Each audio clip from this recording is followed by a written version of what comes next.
falou aqui, lendo o texto de Lucas 16:15, Jesus disse que aquilo que é elevado entre os homens, elevado entre os homens é ser poderoso, rico, se vestir de púrpura, apresentar os seus relógios, suas grifes, suas roupas, suas capacidades, seus carros, seu poder de prosperidade. Vai morrer e vai ser sepultado, é só isso.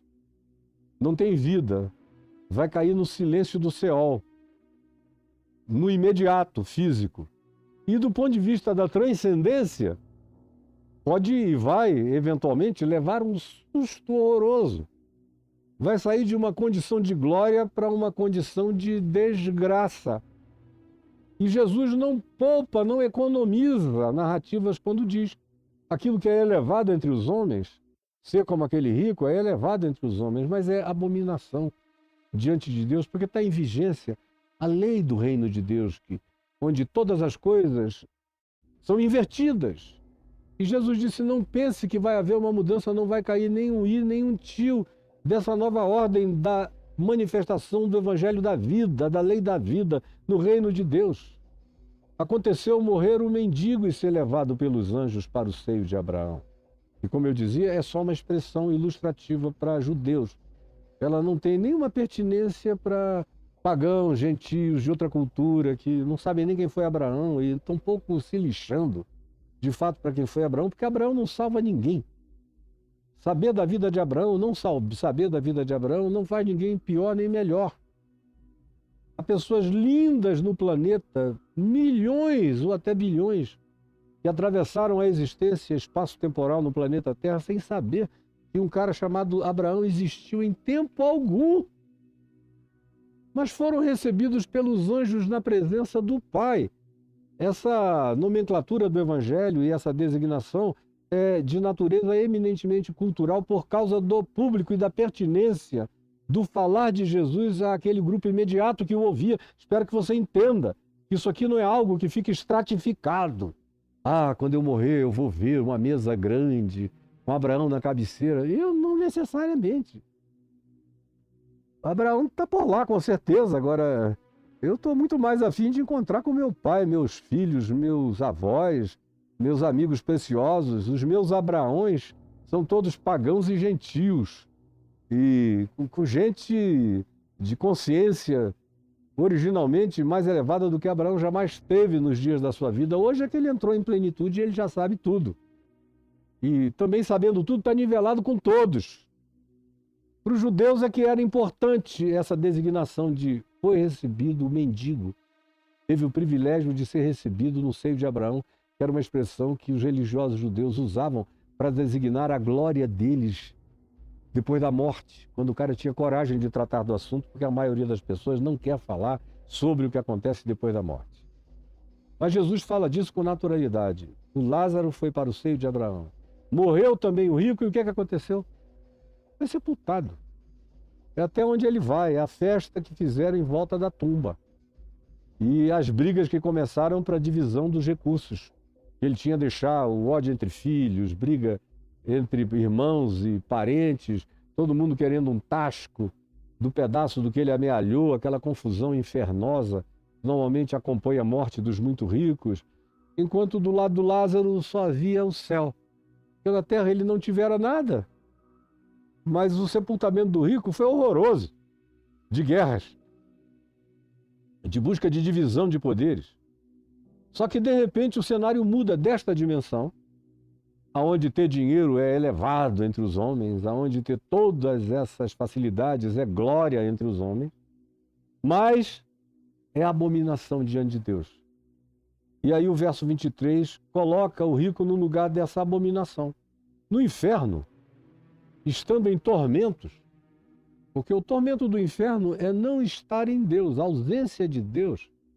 É que agora, sem a distração da comida, sem a distração gastronômica, sem o empavonamento de grifes, de púrpura, de seda, de linho, de gente cercando e adulando, sem todas as ilusões do incensamento e das vaidades, tem todo o engano das sombras projetadas, porque ele tinha uma mansão construída dentro da caverna de Platão, de onde ele enxergava só projeções, mas nenhuma realidade.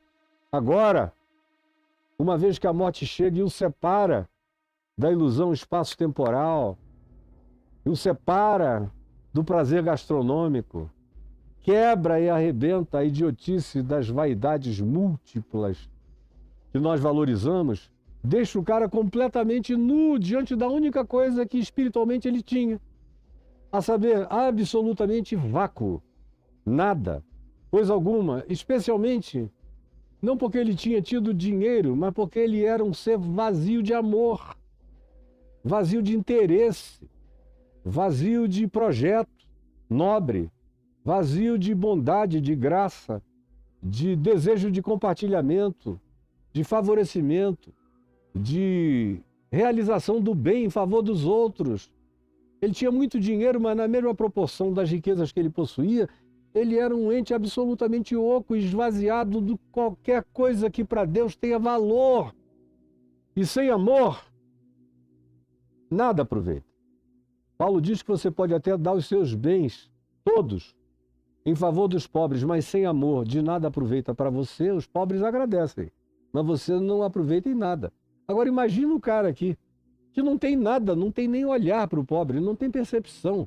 É cego para a pobreza, para a miséria, para a carência, para o diferente, para o fétido, para o purulento, para qualquer outra coisa assim. Esse é o grande vazio, ele já é habitado pelo inferno, o inferno é vazio. É o tormento da vaziez, são as chamas da alienação. O indivíduo se fechou tanto para o próximo e glorificou tanto a si próprio, que o inferno é o abandono do indivíduo a si mesmo. Já que você disse que você se bastava, baste-se. Baste-se então. E aí é solidão absoluta, é tormento, é angústia, é memória de todo desprezo, de toda idiotice. Já não há mais os elementos distrativos, já não há mais as psicologias da ilusão, não há mais as memórias das miragens e das fascinações. Com a morte, tudo isso desaparece. Você entra em estado de natureza essencial total e, nesse caso, destituído de amor e de tudo quanto faz o ser um ser para Deus. É o que acontece com ele. E o rico experimenta, portanto, essa vaziez absoluta. Então ele começa a clamar. Ele levantou os olhos no inferno, atormentado por essa vaziez absoluta, pelas chamas dessa agonia. Não tem nada que doa mais do que o vazio. Pelo menos na minha experiência até o dia de hoje, eu não conheci nada na existência que fosse mais perturbador do que o vazio existencial. Foi em razão dele que, desde 13 para 14 anos, eu comecei a ter pulsões de morte, de vontade de desaparecer, de morrer, por causa da angústia de um vazio que foi crescendo, crescendo, crescendo, crescendo, crescendo. E quando me atingiu aos 18 anos e meio, antes dos 19, já estava tão insuportável que eu não queria mais viver. É um tormento, você quer correr, abandonar a própria vida, o próprio corpo. Você quer sair da própria existência. Tudo que você gostaria era de inexistir diante daquele inferno de oquidão, de vaziez, de fogo de nada, atormentado por aquilo onde não existe recurso de satisfação nenhum. Tudo está consumido. Para quem não está consumado, está tudo já consumido e não há nada que se possa fazer a respeito. Portanto, ele olha no seu tormento e ele vê de longe a Abraão e a Lázaro no seu seio. Voltando, repetindo, é só uma imagem judaica. Não fique imaginando que isso aqui é literal. É só uma construção, assim como a parábola do filho pródigo parece mais com literalidades da vida do que isso aqui. Mas há muitas parábolas no Evangelho que são nitidamente fábulas, até exageradas, superlativas, ou construídas a partir da cultura imediata, para criar uma projeção de visibilização, de entendimento, de cognição, de compreensão para quem estava assistindo. É o caso da parábola do rico e do Lázaro, embora eu já tenha ouvido muito pastor pregando nisso aqui literalmente. Então você verá quando cair lá e olhar e vir Abraão, e isso e aquilo. Meu Deus, se você partir agora, você vai encontrar com Jesus, não é com Abraão. Jesus disse, hoje mesmo estarás comigo, não é com Abraão. Paulo diz, é partir e estar com o Senhor. O viver é Cristo, o morrer é lucro. Você chega e entra na Nova Jerusalém, de acordo com a descrição arquetípica do Apocalipse, e não tem um trono para Abraão na entrada. Nem nada disso.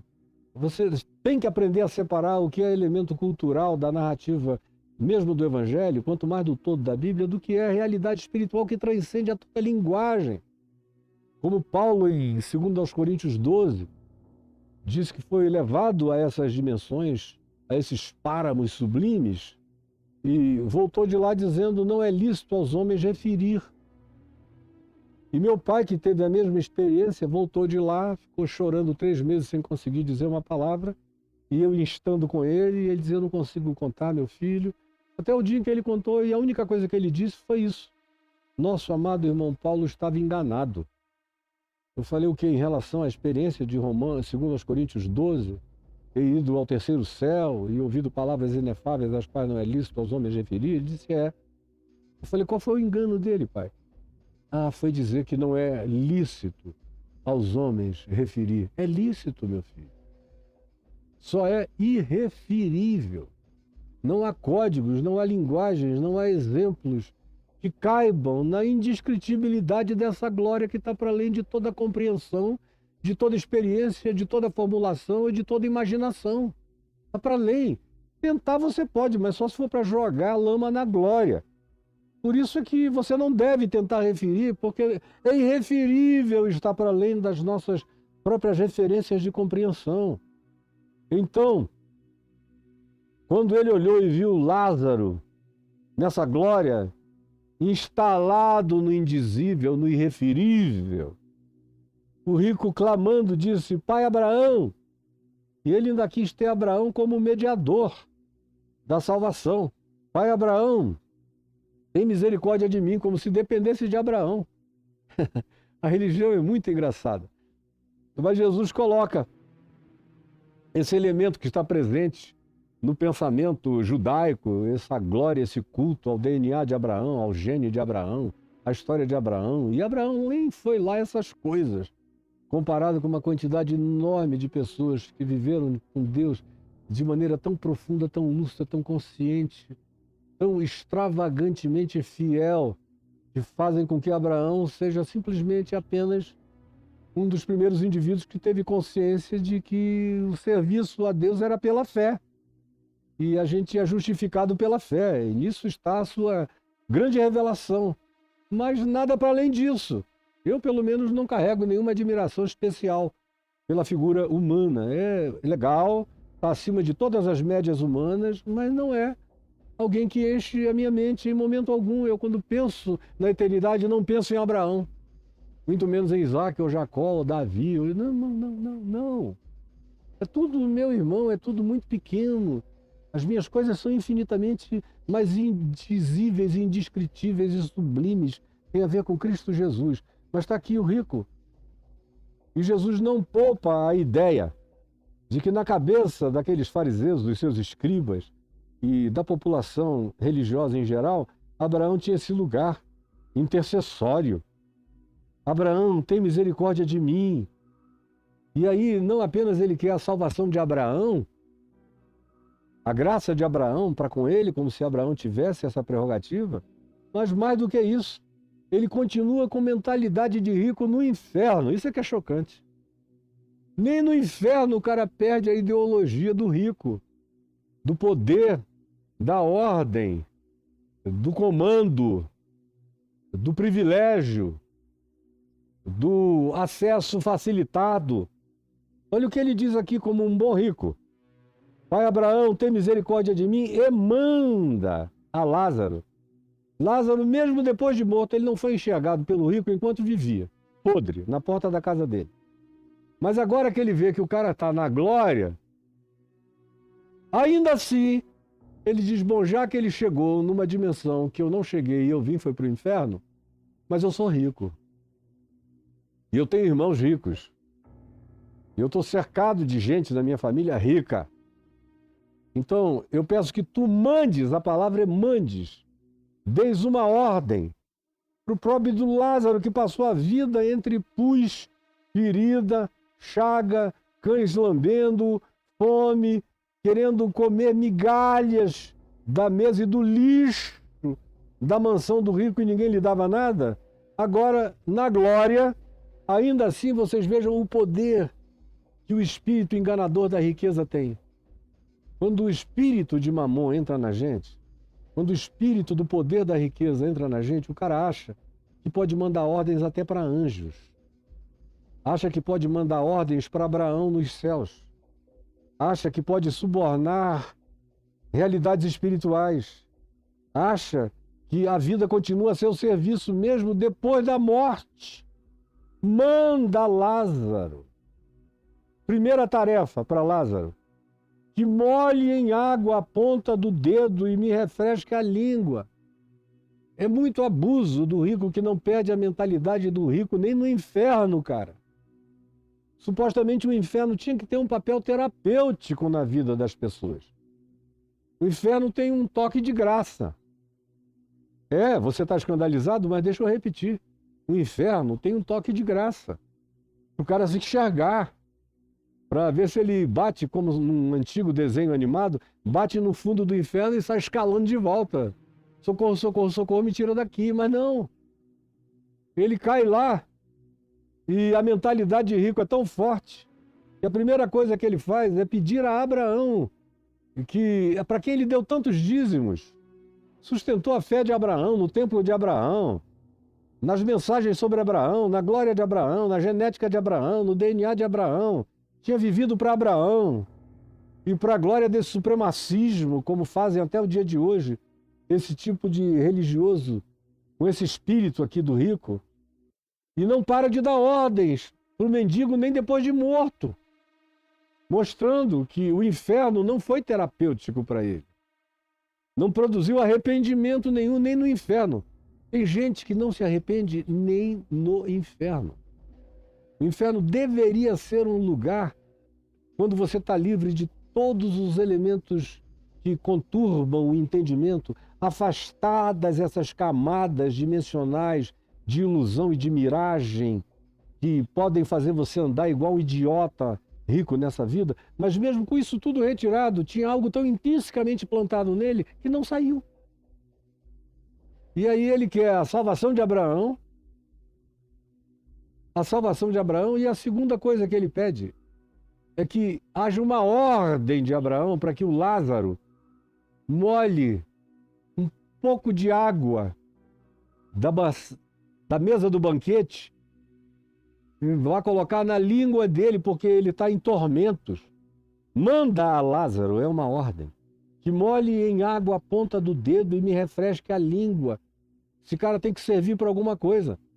Já que ele acabou indo para o céu, eu não consigo nem explicar, porque quem devia estar aí era eu e não ele. Mas já que existem essas injustiças divinas, que pegam um mendigo e o leva para o céu, e pegam um rico como eu e o lança no inferno, então pelo menos que ele continue a me servir agora e aqui, e aliviar a minha dor. Essa é a maior miséria de um rico, é não conseguir cair em si nem no inferno. O filho pródigo caiu em si na miséria. Vários outros, o administrador infiel caiu em si quando viu que não tinha recuperação para o engano que ele tinha fomentado tantos anos e no qual agora tinha sido apanhado e diz, meu Deus, já sei o que eu fazer, parei porque assim não dá para viver. Mas esse cara nem o inferno cura. Esse é o problema, é quando você chega no nível em que nem o inferno te acorda. Nem o tormento mais infernoso aguça a sua consciência e você continua, mesmo na morte, querendo dar ordens aos seres humanos num supremacismo tão demoníaco que continua presente no inferno da tua alma. E ele prossegue e diz, porque eu estou atormentado nessa chama. Disse, porém, Abraão a ele, filho, lembra-te Lembra-te. Lembra-te. Pelo menos lembrar você poderia, né? Lembrar. Lembra-te de que recebeste os teus bens em tua vida. Tiveste tudo. Acima de toda medida. Era o que tu querias. Foi ao que tu dedicastes a tua alma. Tu vendestes a tua alma aos bens. Tu tiveste. Esse era teu céu, era teu paraíso, tu já tiveste. Ele é feito de espaço-tempo, já está esgotado e acabado. A ampulheta foi virada e terminou. E Lázaro, enquanto tu te regalavas, teve igualmente os males horrorosos, indescritíveis. Agora, nesta dimensão, porém, tem um porém, aqui ele está consolado de todos os males da vida dele, e tu estás em tormentos equivalentes à tua alienação, à tua desconsideração, à morte absoluta do amor da tua alma. Foi o que construiu o teu inferno. O inferno de cada um é construído por cada um, por você mesmo. E é no esvaziamento de amor, de graça, de misericórdia, de solidariedade, de olhar, de visão, de percepção sobre a miséria alheia que a gente vai cavando, construindo o nosso próprio inferno. É o que Jesus ensina, no meio dessa construção fabulosa, de natureza completamente mítica na linguagem, mas completamente verdadeira na descrição existencial da ocorrência. Abraão disse, lembra-te, tu tiveste tudo. O que tu escolheste para ser tua vida, teu céu, tu tiveste. E Lázaro só teve males, e tu destituíste de tudo e não ajudaste em nada. Agora aqui mudaram-se os panoramas, o que era elevado diante dos homens, lembram? Aqui de Lucas 16, 14, 15, o que era elevado diante dos homens aqui é abominação diante de Deus. Os valores são radicalmente invertidos. Além de tudo, Abraão continua, está posto um grande abismo, uma separação. Não dá para você comprar um pedágio. Não tem nada que você possa levar com você para essa outra dimensão. Para subornar Abraão, Isaac e Jacó, eles são judeus, mas nem tanto. Não há nada que você possa fazer. Vai comprar o que? Anjos? Com seu dinheiro? Não, tem um abismo. Tem uma incomunicabilidade. Nunca mais na vida Lázaro vai te servir nem a ninguém. E nunca mais na vida você vai alegar dinheiro, poder, fama, para impressionar ninguém nem coisa alguma. Os anjos não se impressionam com o que você teve. E Abraão não é o teu mediador, nem é o mediador de ninguém. E Abraão está dizendo, olha, não dá. Você veio para um lugar onde não tem nem essa comunicação, esse papo não rola aqui. Agora aqui, porém, tu estás nessa situação, além de tudo, tem esse abismo entre nós e vós. De sorte que os que querem passar daqui para vós outros, se houvesse um doido lá que quisesse pular de cabeça no inferno, o que nunca houve, não poderiam. Nem tampouco passar de vocês para cá ou daqui para aí. Ninguém passa, não há mais troca. De sorte que os que querem passar daqui para vós outros não podem nem os de lá passar para nós. Isso aqui está posto. Não tem mais atravessabilidade. Isso tem que ser resolvido no dia chamado hoje, enquanto nós estamos a caminho, como Jesus disse, enquanto tu estás a caminho. Resolve, resolve, resolve, resolve com teu próximo. Então replicou o rico. Tem uma réplica no inferno. Pai, é Abraão, a quem ele se refere como pai, não é Deus. A religião não tem a Deus como pai, tem a Abraão, tem o pai Calvino, tem muitos pais, mas o pai Abba nunca esteve presente na vida dele. Então replicou, pai, eu te imploro que o mandes à minha casa paterna. Ele agora implora. Ele mudou o verbo, e ao invés de dizer manda, ele agora diz eu imploro. Mas não há diferença na troca verbal. Eu imploro que o mandes, ainda assim é o Lázaro a serviço do rico, mesmo depois de morto. Você acha que o seu dinheiro vai comprar o que para você? Nesta existência você ainda consegue muita coisa, mas vai chegar uma hora em que o teu dinheiro não serve para mais nada. Eu estou vindo do Egito, das pirâmides monumentais, das maravilhas de Luxor, de Karnak, do templo de Osíris e Horus, do templo de Osíris, de Abu Simbel, de tantas coisas gloriosas que o ouro, o dinheiro e o poder e as tecnologias de outra natureza, inclusive, conseguiram realizar. Mas, meu Deus, eles foram sepultados com todos os bens que eles possuíam, os faraós, e a primeira coisa que aconteceu é que os ladrões escavaram e roubaram. Só se achou de Tutankhamon, que era o mais pobre de todos, e foi o único que remanesceu. Os outros todos desapareceram. Não há nada que se possa fazer com o seu dinheiro. Se você não ajudar os pobres hoje, não adianta nem dar dízimo, porque é uma barganha desprezada por Deus. Quer ajudar a Deus? Quer agradar a Deus? Socorra seu próximo. Esse é o princípio do Evangelho. Qualquer outro caminho é mentira da religião que você segue. E vai continuar se enganando assim se quiser. Pai, eu te imploro que o mandes à minha casa paterna. Porque eu tenho 5 irmãos. Para que lhes dê testemunho de que viver aquele estilo de vida coloca a gente na não-vida. Manda ele lá. Agora o coitado que entra na glória de Deus, no descanso de Deus, tem que ficar a serviço do capricho do rico. Reencarna ele. Ou transforma-o numa assombração. Ou, como Jesus inferiu, ressuscita o Lázaro de entre os mortos. Afinal de contas, de acordo com João, no capítulo 11, haveria um outro Lázaro, cujo nome significa a mesma coisa, Deus ajuda, irmão de Marta e de Maria, que veio a ser ressuscitado por Jesus, mais adiante, na véspera de Jesus morrer. Coincidentemente, o nome do outro também era Lázaro, e o desse aqui também é Lázaro.